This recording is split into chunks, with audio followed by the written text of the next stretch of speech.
Oi pessoal, vamos agora para a segunda parte do capítulo de árvore de análise sintática, né? Na primeira parte do capítulo a gente definiu o que é uma árvore de análise sintática, mostrou que elas são alternativas ao método tradicional de derivação numa gramática, né? Que a gente pode produzir as palavras que são geradas por uma gramática usando a árvore, ao invés de usar aquela derivação em linha, né? O que eu faço? Eu pego o símbolo inicial da gramática, ponho no topo da árvore, vou construindo os filhos de cada verso da árvore a partir das regras que eu tenho na gramática, com o objetivo de, no final, obter nas folhas da minha árvore, né, a colheita das folhas da minha árvore, que é a leitura das folhas da esquerda para a direita, a palavra que eu desejo, né? É formada apenas por terminais. Então, essa é uma alternativa àquele método inicial de derivação da gramática. E aí, uma aplicação útil que a gente tem dessas árvores, por exemplo, é falar sobre um tema chamado ambiguidade. Vamos falar agora sobre ambiguidade nessa parte 2. As árvores gramaticais são usadas na gramática da língua portuguesa para representar a análise sintática de uma frase em forma de diagrama, né? Então, elas têm como finalidade ajudar a gente a interpretar corretamente uma frase. E isso não vale só para português. Em linguagens de programação acontece isso também. Tá? Você tem 3 fases no processo de compilação, tá? Não vou entrar em detalhes, mas você tem 3 fases que são: a primeira fase, análise léxica; segunda fase, análise sintática; e terceira fase, análise semântica. A análise sintática, né, é aqui o nome aparecendo numa das fases da compilação, análise sintática. Uma das coisas que é feita durante a análise sintática é construir uma árvore de análise sintática, tá? Onde o código-fonte do seu programa é transformado para um formato de árvore de análise sintática. Então, ele é colocado num formato de árvore, o seu código-fonte. E aí, depois, na fase de análise semântica, né?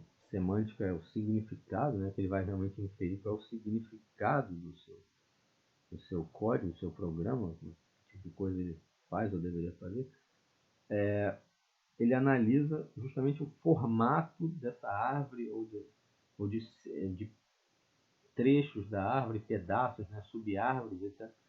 Então, não é só na língua portuguesa que essas árvores ajudam a gente a interpretar corretamente uma frase. As árvores de análise sintática também ajudam o compilador a interpretar corretamente o significado de um programa de computador, de um código-fonte. Tá certo? Então, isso vale tanto para a linguagem humana quanto para a linguagem computacional. Agora, o lado ruim.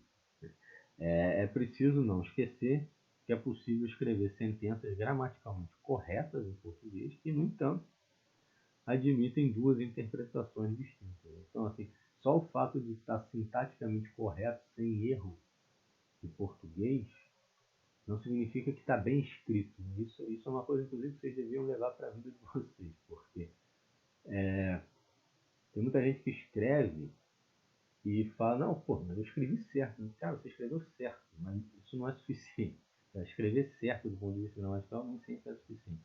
Porque às vezes você tem uma frase que admite 2 interpretações distintas, apesar de ela estar certa do ponto de vista linguístico. Então, por exemplo, uma frase aqui: a seguir veio uma mãe com uma criança empurrando um carrinho. Essa é uma frase ambígua. Tá? Ela pode significar que a mãe estava empurrando um carrinho com a criança dentro, tá? Ou ela pode significar que a mãe vinha com uma criança e que essa criança, por sua vez, é que estava empurrando o carrinho. Não tem nada nessa frase que indique um sentido ou outro. Tá? As duas frases são leituras válidas. Se você quiser retirar a ambiguidade dessa frase, você tem que fazer alguma coisa nela. Tá? Você não pode dizer simplesmente, não, convenção de entendimento diz que é isso, que é aquilo, não tem nada disso. Tá? Não tem nenhuma convenção de nada. Se você quiser eliminar a possibilidade de uma segunda leitura, você tem que ou colocar uma vírgula em algum lugar aqui, ou mudar a ordem com que os termos estão aparecendo na frase, enfim. Tá? Você, por exemplo, se você escrever a seguir, veio uma mãe empurrando um carrinho com uma criança, trocou a ordem, já clarificou. Tá certo? Mas enfim, da maneira como está aqui, as duas leituras são perfeitamente possíveis. Não tem nada que indique uma preferência por um ou por outro. Tá? Então, ambos os sentidos são admissíveis, só que a função sintática das palavras muda em cada leitura. Né? Então, no primeiro caso, o sujeito do verbo empurrar é a mãe. E no segundo caso, o sujeito do verbo empurrar é a criança. Então você vê que a função sintática das palavras muda. Isso, em termos de árvore de análise sintática, significa que o formato e a estrutura, possivelmente os rótulos que estão aparecendo nos vértices da árvore de análise sintática mudam. Se eu construir a árvore pensando na primeira leitura, ou se eu construir a árvore pensando na segunda leitura. Então eu teria que escolher entre duas árvores gramaticais diferentes para representar essa frase, cada uma correspondendo a um dos sentidos acima. No caso de uma gramática livre de contexto G, a gente vai formalizar essa noção de dupla interpretação nessa definição a seguir. A gramática G é ambígua se existir pelo menos uma palavra. Então aqui essa é uma situação em que uma palavra com probleminha é suficiente para detonar tudo. Tá? Se existe pelo menos uma palavra W em L de G, ou seja, pelo menos uma palavra que pode ser gerada por essa gramática G, que admite duas árvores de derivação distintas em G.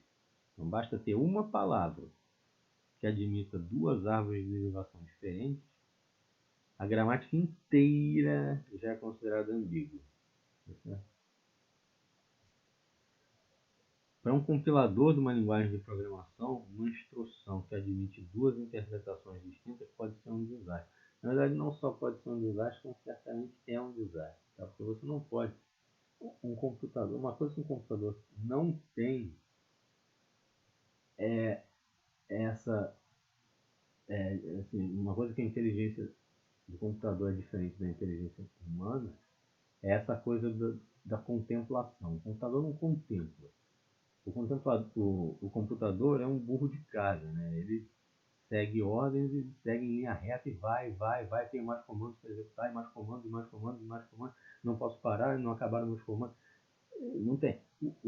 As pessoas, ou pelo menos até recentemente, né, tem estudos falando até da falta que isso faz na vida contemporânea, o ser humano é mais contemplativo. O ser humano é capaz de, em algum momento, ele pausar, olhar para uma parede branca e ficar: o que será que essa outra pessoa quis dizer? O que será que eu deveria ter feito? Qual será a intenção de fulano? E de fazer uma reflexão mais pausada e tentar entender. O computador não tem isso. Então, nunca, no caso, uma linguagem de programação que admita ambiguidade, essa linguagem de programação vai ser um fracasso comercial retumbante. E, na verdade, o problema da ambiguidade é justamente a origem da existência de linguagem de programação. Porque toda linguagem de programação, de uma certa maneira, é uma língua inglesa fortemente engessada e simplificada, né? Mas todos têm uma certa estrutura da língua inglesa ali. Então, por que não usar de uma vez a língua inglesa? Porque a língua inglesa, como todas as línguas humanas, permite fraseados ambíguos, tá certo? E você não pode admitir instruções ambíguas com o computador. Então, a linguagem de programação foi criada justamente para eu vou engessar essa língua aqui até onde eu precisar para garantir que é impossível construir sentenças ambíguas. Então, você realmente, se você analisar, tá? Por exemplo, uma coisa que você pode fazer, toda a documentação do Python, por exemplo, o Python é uma linguagem totalmente código aberto, né? O processo de desenvolvimento das novas versões do Python é colaborativo e tudo. Então tá tudo, toda a documentação está no site do Python disponível. Se você busca na documentação oficial, uma delas tem no apêndice a gramática livre de contexto da linguagem Python. Uma gramática livre de contexto, igual essa que a gente estudou aqui. Enorme, centenas de regras, mas, enfim, é uma gramática livre de contexto sem tirar nem pôr. Tá? Então, toda linguagem de programação é, sim, uma linguagem livre de contexto e todas elas têm uma gramática livre de contexto que define a linguagem de programação. A do Python eu sei que é uma que é fácil de achar, a gramática. Está no próprio site, no apêndice de uma das documentações. Então, quer dizer, por que essas linguagens existem? Elas existem porque elas têm que ser totalmente livres de ambiguidade. Então, toda vez que alguém vai projetar uma linguagem de programação, um dos requisitos essenciais é essa linguagem é livre de ambiguidade. Aí o que você tem que pensar? Você tem que pensar justamente nessa definição que está aqui nesse slide. Essa gramática que eu usei para definir minha linguagem, que é realmente uma gramática livre de contexto, ela é uma gramática ambígua? Sim, não, não sei. Não sei, nesse caso, não é bom o suficiente. Você tem que ter certeza que aquela gramática não é ambígua. Em alguns casos, você pode até começar com uma gramática ambígua e conseguir construir uma outra que define exatamente a mesma linguagem, só que não é mais ambígua. Aí, ok, a gente inclusive vai fazer isso aqui num exemplo. A gente vai pegar uma gramática que é ambígua, vai construir uma outra equivalente sem ambiguidade, mas isso é difícil de fazer. No nosso caso, a gente vai conseguir porque é uma gramática pequenininha. Mas numa linguagem de programação pode ser difícil, né? Mas enfim, é uma etapa fundamental. Você não pode ter ambiguidade numa linguagem de programação, tá certo? Então, aqui, voltando à gramática GESP, que é aquela gramática das expressões aritméticas. Vou mostrar que essa gramática é ambígua. Olha que coisa curiosa. Pegar essa palavra aqui, id mais id vezes id, tá? Aí reproduzir aqui. Aqui são duas árvores, tá? A diagramação ficou ruim. Tá? São duas árvores que eu tenho aqui. Aqui é uma linha divisória. Aqui no meio. Aqui. Tá certo? São duas árvores aqui. Ficaram juntas demais por alguma razão. Mas são duas. Tá? Então você tem a colheita da árvore da esquerda é id mais id vezes id. Colheita da árvore da direita é id mais id vezes id. Tá? Então, mesma colheita para as duas árvores, mas as árvores são diferentes. Claramente as árvores são diferentes. Essa aqui é mais caída para a esquerda, essa aqui é mais caída para a direita. Essa aqui, o vezes está mais próximo da raiz, o mais está mais próximo das folhas. Aqui é o contrário, o mais está mais próximo da raiz, o vezes está mais próximo das folhas. Então são duas árvores diferentes com a mesma colheita. E aí, voltando na definição, você tem uma palavra com duas árvores diferentes, gramática é ambígua. É justamente o que eu tenho aqui. Essa palavra, id mais id vezes id, é a colheita de duas árvores diferentes. Então, essa gramática das expressões aritméticas é ambígua. Tá? E aí, para mostrar que isso é um problema real, vou mostrar para vocês o que acontece. Se essa gramática ambígua tivesse sido usada como parte de uma gramática, de uma linguagem de programação, a parte da gramática que lida com a escrita e a interpretação de expressões aritméticas, o que ia acontecer? Um compilador lendo uma expressão aritmética nesse formato aqui, em um trecho de um código-fonte, ia ter duas possibilidades de construir a árvore de análise sintática para esse trecho do código. Poderia construir uma coisa seguindo essa linha que está na árvore da esquerda, poderia seguir a linha do que está à direita. E aí o que acontece? Essa árvore é construída na segunda etapa, né? Ela chama análise sintática. A construção da árvore de análise sintática é feita na etapa da análise sintática. Não faz sentido. Na terceira etapa, a árvore já está pronta e ela vai ser usada para extrair o significado, ou seja, a semântica do seu programa. Então, na terceira etapa, que se chama análise semântica, ele vai usar essa árvore para extrair, por exemplo, qual é o valor de uma expressão aritmética. Tá certo? Então, por exemplo, se a expressão que estava no código-fonte, que tinha esse formato, fosse 1 mais 2 vezes 3, o que ele ia fazer na terceira etapa de análise semântica? Ele ia preencher esses nós da árvore com os valores. Então ele ia começar pelas folhas, ia preencher essa folha com 1, essa folha com 2, essa folha com 3, e depois ia subindo até achar o valor final da expressão aqui na raiz da árvore. Então aqui, esse 1 que ele ia preencher aqui, ele é propagado para o vértice de cima porque esse ID é filho único. A mesma coisa aqui. Então esse 1 sobe para o E, esse 2 sobe para o E. Aí esse E, ele vai tomar esses 3 filhos e usar para calcular o valor dele. Então ele tem um 1 aqui, um sinal de mais aqui e um 2 aqui. Então o que ele vai fazer? Ele vai fazer essa conta. 1 mais 2, 3, e vai armazenar 3 nesse vértice daqui. Do lado de cá, o 3 que estava aqui nesse ID vai subir para esse E. Então eu vou ter 3 nesse E e 3 nesse E.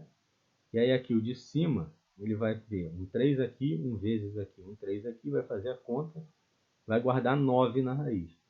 Então se ele tiver seguido, se ele tiver na segunda fase da compilação montado essa árvore, na terceira fase da compilação ele vai concluir que o valor dessa expressão 1 mais 2 vezes 3 é 9. Muito bem, guardem isso. Agora, vamos supor que na segunda fase da derivação, ele construiu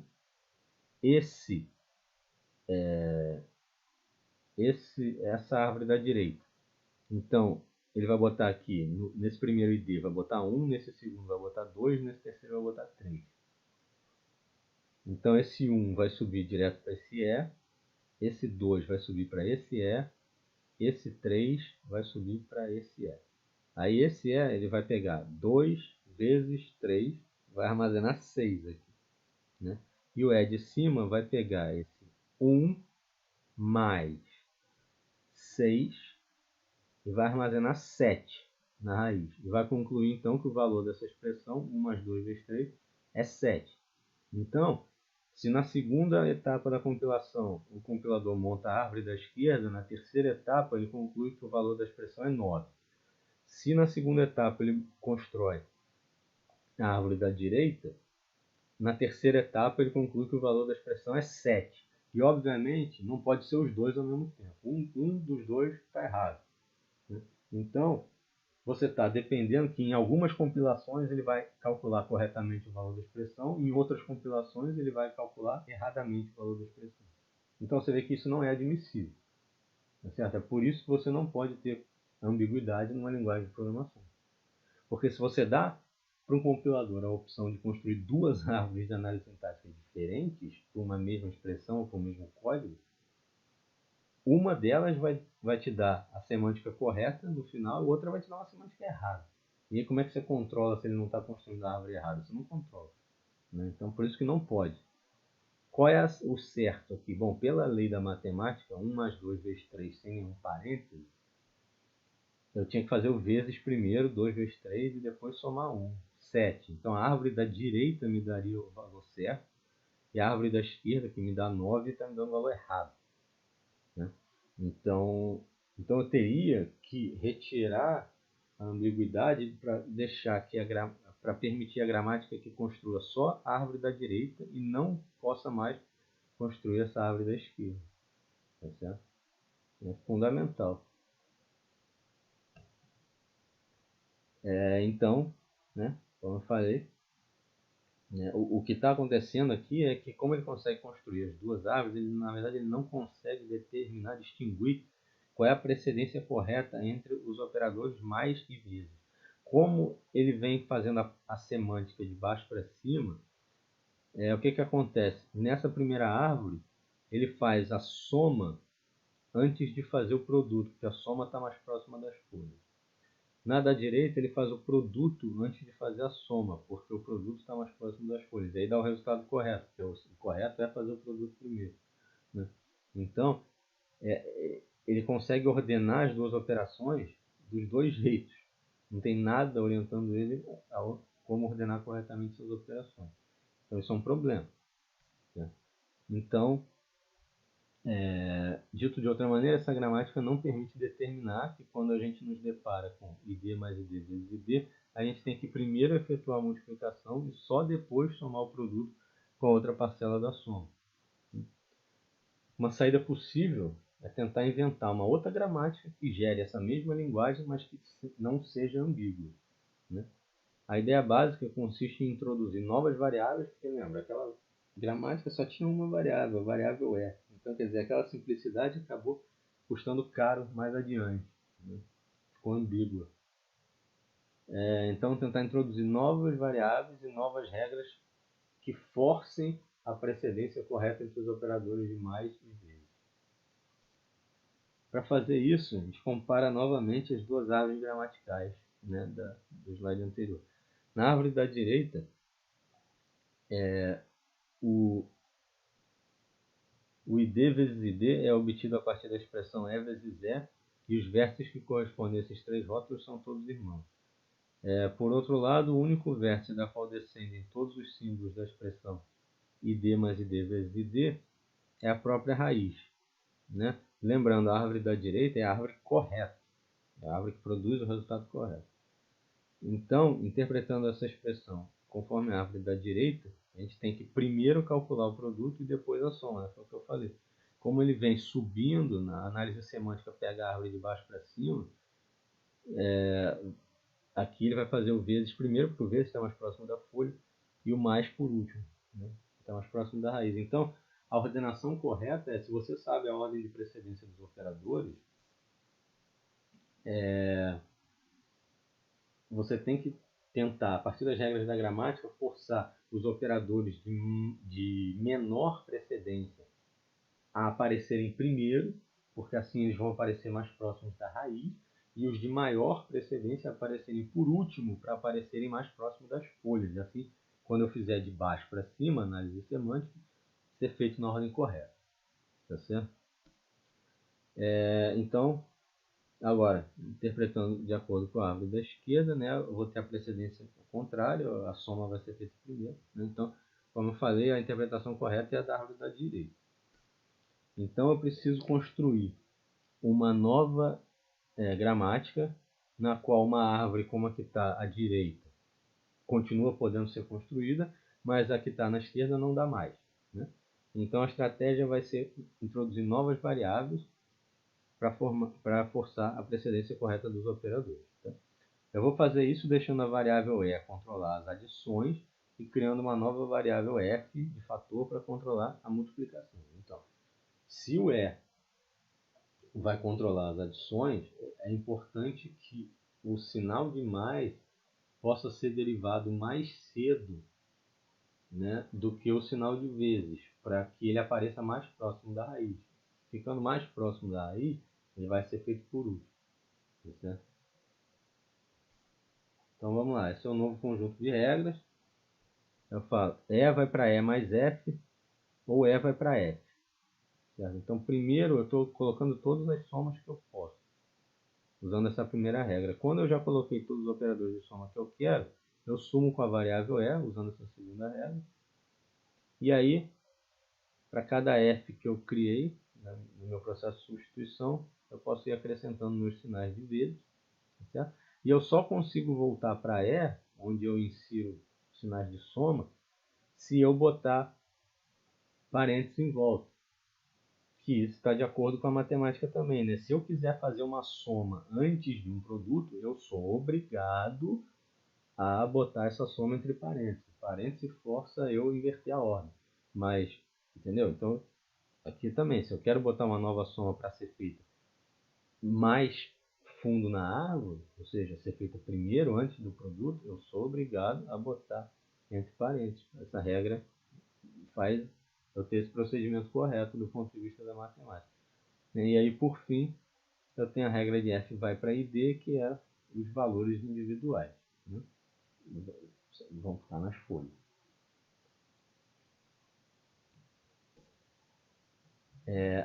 A regra que realmente faz a diferença é a quarta, né? Aqui, conforme eu falei. Ela nos diz que após efetuar uma multiplicação, eu só posso retornar a variável E para fazer novas somas se eu colocar parênteses. E aí, com isso eu fico com a ordem correta, realmente. Embora essa nova gramática não permita mais a construção de uma árvore como a da esquerda, ainda assim ela é ambígua, curioso. Né? Outro tipo de ambiguidade agora, em outro tipo de expressão. Por exemplo, aqui de novo tem duas figuras, duas árvores que estão grudadas. Por exemplo, essas árvores da figura abaixo, as duas estão de acordo com a nova gramática, mas as duas têm a mesma colheita. ID vezes ID vezes ID. Aqui, por sorte, não vai ser um problema. Tá? Por quê? Qual é a diferença dessas duas árvores? A diferença é que na árvore da esquerda, a segunda multiplicação é feita primeiro e essa multiplicação do início é feita depois. Enquanto que na árvore da direita, a primeira multiplicação é feita primeiro e a multiplicação do final é feita depois. Então a ordem que eu multiplico é que muda. Então, nesse caso não vai dar problema do ponto de vista matemático, porque, para nossa sorte, a multiplicação é uma operação associativa. Então a ordem que eu efetuo duas multiplicações seguidas dá na mesma. Então aqui, no caso, as duas árvores vão ter o mesmo resultado, vão calcular o mesmo valor semântico para a expressão no final. Mas isso foi sorte nossa. Sorte de que aquilo que elas representam tinha essa propriedade externa, no caso que é a associatividade. Então, a gente não pode contar com isso no caso geral. Né? Se a gente não estivesse trabalhando com expressões aritméticas, entendeu? Nem tudo é associativo nessa vida, nem tudo é tão bom quanto a multiplicação. Então, essa ambiguidade ainda poderia ser problema em outros contextos. Tá? A saída é introduzir mais uma variável, que a gente vai chamar de termo. Renan, a gente vai chamar de T para termo. A nova gramática, que a gente vai chamar de GS', ela tem a variável E, T e F, símbolo inicial E e as seguintes regras. E aqui é um bom exemplo de mostrar uma notação de gramática livre de contexto que torna a gramática mais compacta. A gente coloca todas as regras que têm o mesmo lado esquerdo numa linha só. Então, por exemplo, vou mostrar para vocês aqui o anterior. Aqui, ao invés de eu escrever E vai para E mais F, E vai para F, eu poderia escrever assim. E vai para E mais F, barra vertical, F. Isso significa que eu tenho duas regras. A primeira é E vai para E mais F e a segunda é E vai para o que está depois da barra vertical, que seria o F. Então eu colocaria essas duas regras numa linha só. E é isso que está acontecendo aqui. Isso aqui se chama forma de Backus-Naur. Né? Cultura inútil. Vamos lá. Então, E vai para E mais T. Eu tenho uma segunda regra. E vai para T. Aqui eu tenho T vai para T vezes F e eu tenho a segunda regra, T vai para F. F vai para abre parênteses, F fecha parênteses, e F vai para ID. Então, na verdade, eu tenho 3 linhas, mas são 6 regras que estão expressas aqui. Tá certo? Essa gramática não é ambígua. Dá para provar? Claro que dá para provar. Tudo dá para fazer. É fácil? Não, nem um pouco. Nem um pouco fácil de provar isso aqui. Você vai pedir na prova? Bom, claro que não. Se eu estou dizendo que não é nem um pouco fácil de provar, eu não vou pedir na prova. Para começar, nem tem prova, né? Mas vai pedir na lista de exercícios? Não, não vou.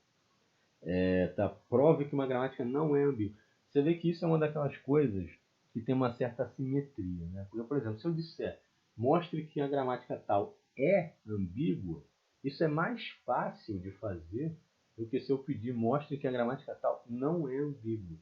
Porque quando eu peço para mostrar que é ambígua, tudo que você tem que fazer é achar uma única palavra que você consiga construir 2 árvores de análise sintática diferentes para essa palavra e acabou, você mostrou que é ambíguo. Então, é bem mais fácil. Mostrar que não é ambíguo, você tem que mostrar que é impossível alguém escrever uma palavra que produza 2 árvores. É muito mais difícil. Né? Muito mais difícil. Então, mostrar que não é ambíguo, não vou pedir não. Mostrar que é ambígua é possível, é bem mais simples.